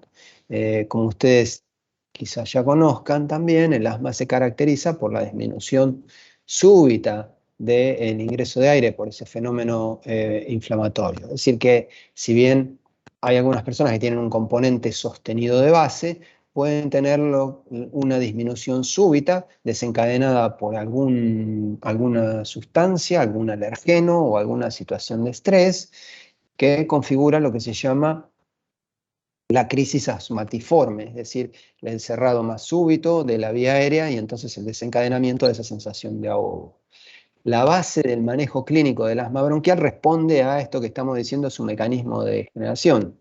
Una primera lógica, obviamente fácil, que tiene que ser fácil de entender, es del uso de broncodilatadores, donde se destaca el uso de agonistas beta 2. En su momento, cuando hablamos del sistema nervioso autónomo, dijimos que el agonismo beta 2 produce relajación del músculo liso que hace de base al árbol bronquial. Entonces, la relajación del músculo liso permite la dilatación de la vía aérea y la mayor aireación, mayor ingreso de aire. Así que los agonistas beta 2, entre los cuales sobresale el salbutamol, son estrellas de este mecanismo broncodilatador que es una base fundamental del tratamiento del asma bronquial. Salbutamol y terbutalina. ¿Sí? También mencionamos, y varias veces, a un fármaco mucho más antiguo, que es la teofilina, que por un mecanismo ligeramente diferente al de los agonistas beta 2, también promueve broncodilatación y el incremento de la vía aérea. Tiene menor impacto actualmente en la prescripción porque tiene un margen terapéutico estrecho y tiene mucha reacción adversa, produce mucha excitación como reacción adversa, incluso tembleque, los pacientes están sumamente excitados y entonces como su margen terapéutico es estrecho, la diferencia entre la que produce una broncodilatación clínicamente aprovechable y aquella que produce mucha excitación a nivel central, incluso cardíaco, produce una taquicardia muy manifiesta, tiene efectos inotrópicos y cronotrópicos muy marcados a nivel cardíaco, es muy estrecho, entonces la teofilina tiene menor impacto hoy en día dentro de la prescripción. Es más seguro utilizar agonistas beta 2. Como ustedes verán, aquí la lógica de desarrollo sobre estos broncodilatadores es de tener agonistas beta 2 selectivos. ¿Cuán selectivos? Bueno, lo más selectivos que sean posible, altamente selectivos. Porque si recuerdan, los efectos a nivel cardíaco de los simpático-miméticos están centrados sobre receptores beta 1 que son más predominantes a nivel cardíaco. Entonces aquí la lógica tiene que ver con la selectividad puramente beta 2. Como ya dijimos que hay un fenómeno de base de origen inflamatorio, el uso de antiinflamatorios tiene una razón de ser en el manejo del asma bronquial y de la crisis asmatiforme. Así que aquí se encaja el uso de glucocorticoides sistémicos, como prednisona e hidrocortisona, es decir, se administran por vía oral, o de glucocorticoides inhalatorios. Y en estos glucocorticoides inhalatorios, también cuando hablamos de glucocorticoides los describimos, hay un grupo de fármacos que son ligeramente más hidrosolubles que los compuestos iniciales y que entonces suele utilizarse este truco para aerosolizarlos, administrarlos por vía inhalatoria, es decir, se hace una serie de partículas de aerosol que obviamente se las inhala y entonces al ser algo más hidrosolubles, la idea es llegar al sitio de acción donde yo quiero que actúen, obviamente a los bronquios, tráquea, bronquios y el epitelio pulmonar que tapiza los pulmones, cumplan su efecto allí y de la mano de mayor hidrosolubilidad y un poco menor liposolubilidad, evitar las acciones sistémicas de los glucocorticoides.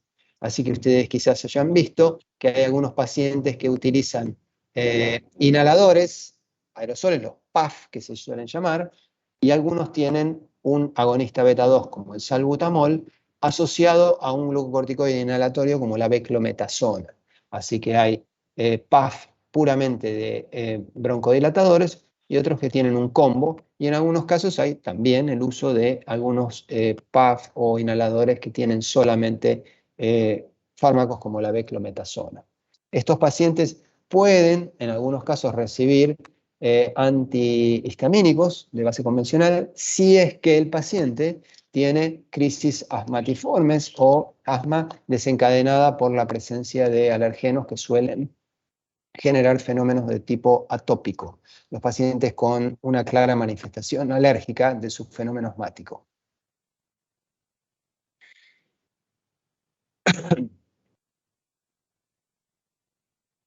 Bueno, acá se compuso algo. Ahí va. En estos pacientes, recuerden la posibilidad de desencadenar crisis asmatiformes. Son pacientes que, dado su componente inflamatorio de base, donde hay un predominio claro de las acciones de los leucotrienos y derivados hidroxilados e hidroxiperoxilados de la familia de la lipoxigenasa, recuerden que la inhibición de la ciclooxigenasa incrementa la biodisponibilidad de ácido araquidónico para esta vía y la mayor posibilidad de formación de leucotrienos. Así que los pacientes asmáticos tienen mayor susceptibilidad a los efectos broncoconstrictores de los antiinflamatorios no esteroides, los comunes, inhibidores de ciclooxigenasa, por algo que ya hemos discutido suficiente cantidad de veces. No lo mencioné de entrada, pero déjenme decirles que la incidencia de asma bronquial para aumentar los llamados occidentales, si ustedes quieren, en la República Argentina no es la excepción, y posiblemente esto tenga que ver con una teoría la más sencilla, la más plausible, la más fácil por la cual es más fácil comenzar, tiene que ver quizás con la mayor cantidad de sustancias contaminantes en el aire que respiramos. Así que hay aproximadamente entre un 15 y un 20% de individuos en la población argentina que tienen algún tipo de manifestación inflamatoria a nivel de sus vías respiratorias, que podrían ser fenómenos de hiperreactividad bronquial en los niños que desaparecen a lo largo de los años, durante su etapa escolar o al llegar a la adolescencia, y un grupo de ellos permanece como asmáticos diagnosticados con el cuadro clásico de asma bronquial por el resto de su vida. En estos pacientes, bueno, obviamente hay que atender a las interacciones y a manejar todo como para minimizar la posibilidad de alterar la funcionalidad de la vía aérea, ya que es claramente mucho más susceptible. Así que desde el punto de vista de los medicamentos, cuidado en aquellos pacientes que reciben teofilina con eritromicina, ya que la eritromicina puede empujar hacia el alza, hacia arriba, los niveles plasmáticos de teofilina. Así que cuidado con esto, ya hablé del estrecho margen terapéutico de la teofilina, así que hay mucha más incidencia de reacción adversa a ese fármaco. Y cuidado con bloqueantes muscarínicos y depresores del sistema nervioso central si el paciente recibe antihistamínicos, ¿sí? No es común en el manejo del asma bronquial, salvo, insisto, que el paciente tenga crisis asmatiforme o asma bronquial desencadenada por algún fenómeno atópico, por alergia. Y recuerden que deberán utilizar con precaución los antiinflamatorios no esteroides, por esto mismo que acabamos de describir aquí, mayor posibilidad de generación de leucotrienos y derivados hidroxilados e hidroxiperoxilados. Ya casi termino, hay una serie de explosiones por acá, hoy tenemos un día complicado, así que lamento si tienen mucho ruido de fondo, pero no lo puedo manejar. La última cuestión que vamos a abordar es la del EPOC. ¿Conocen? ¿Alguien puede definir EPOC?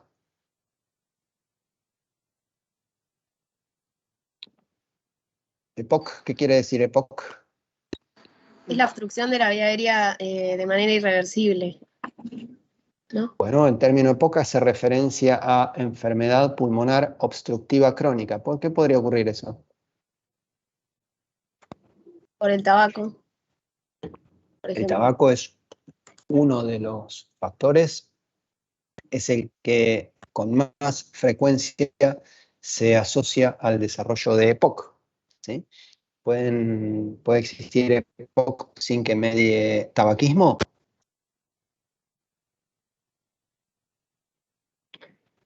Sí, la respuesta es que sí, puede.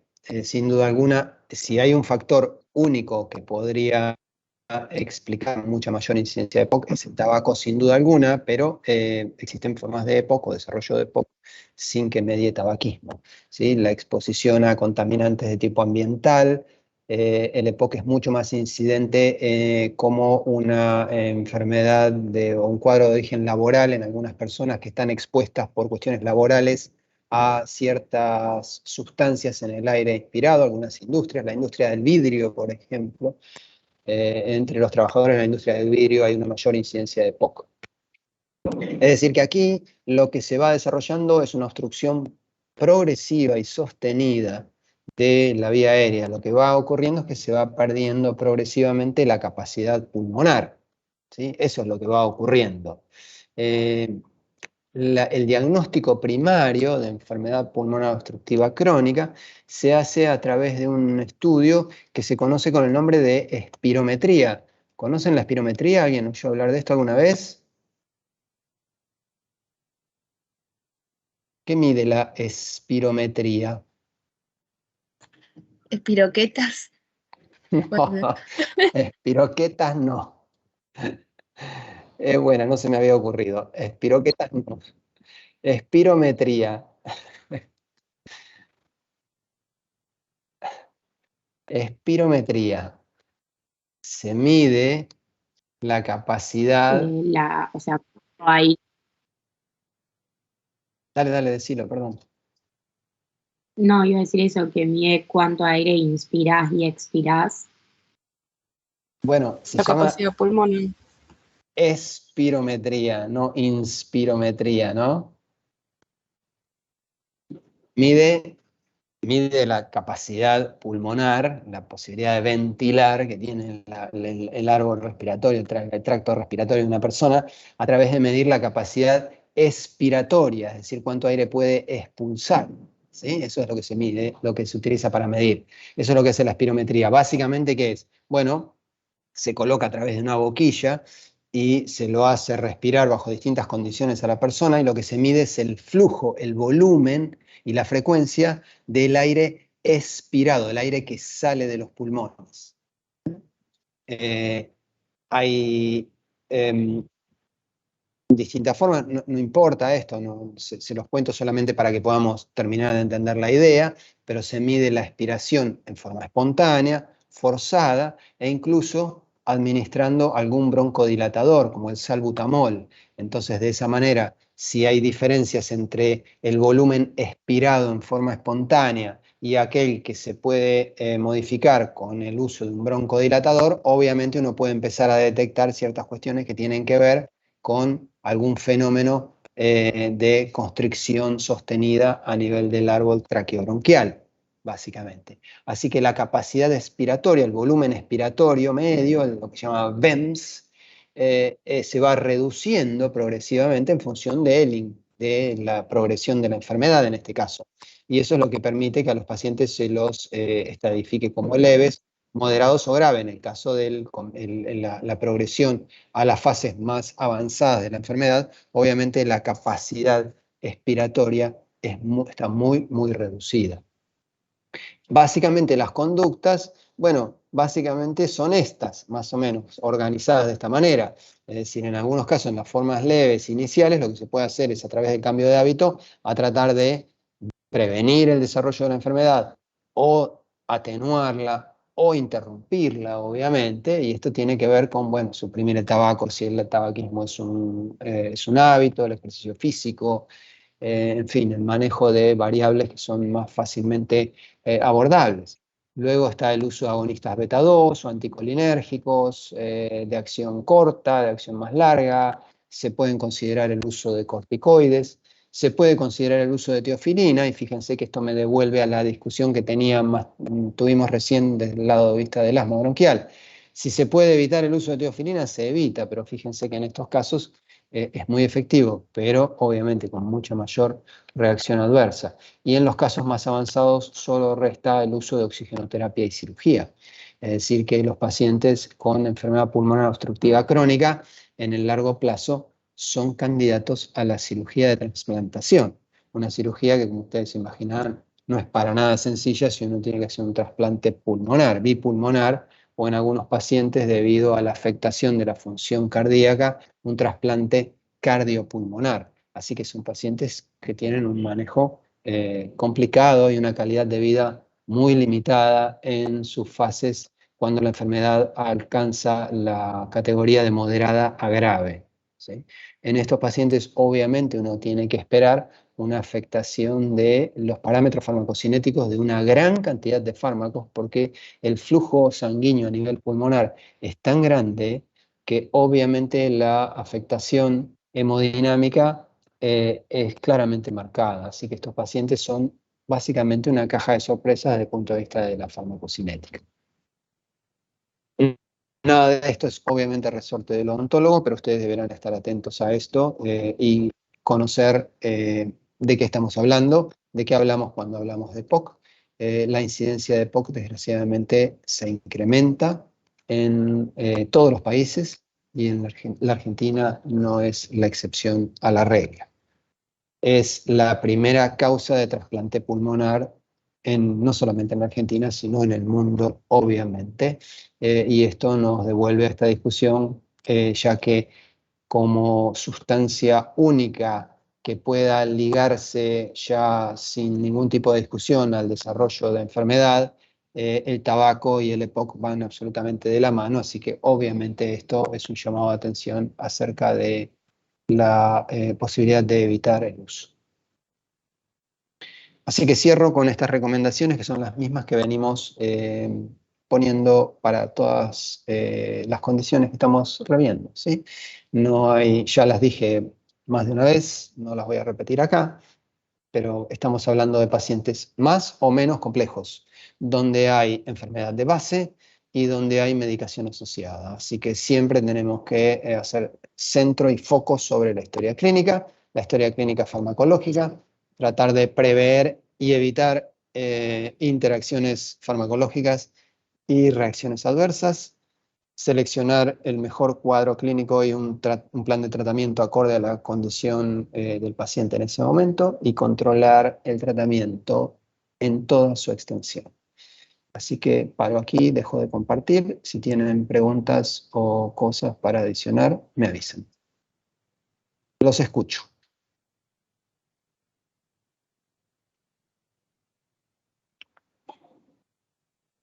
¿Preguntas?